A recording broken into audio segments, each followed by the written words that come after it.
The Batman Part 2 just got delayed for the fourth time, and I don't know how to feel about that.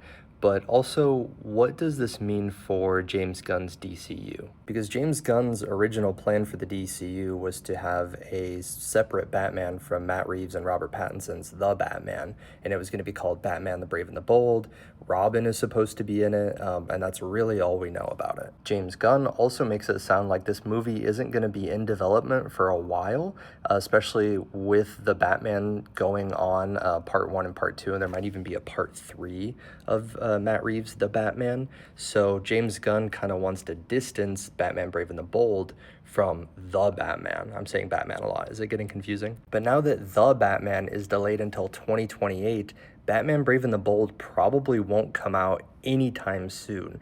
And with the odd rollout of the DCU and the kind of poor reception to Supergirl, I feel like James Gunn needs to make a decision here, and he needs to make it fast. And I think the best decision is just make the Batman the DCU Batman. Just bring Robert Pattinson into the DCU. You can even make a Batman Brave and the Bold movie with him and introduce Robin. I actually think that would be interesting. I know a lot of people are against the Batman and DCU merger because they say that the two tones, like James Gunn's DCU and Matt Reeves' The Batman, the two tones of those universes are totally different. And they could never work together. You can't put them together. They're just too different, because Batman's dark and gritty and Superman is like bright and colorful and James Gunn like kind of wacky.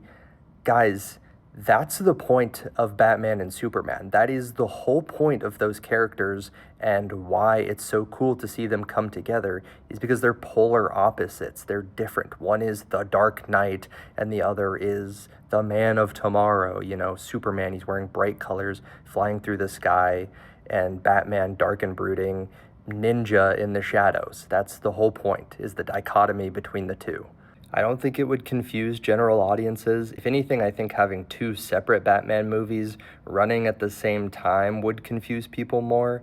And I'll be honest, they already struck gold with Robert Pattinson's casting as Bruce Wayne, and I don't think you're going to find someone as good unless you really do some digging, maybe cast someone more unknown.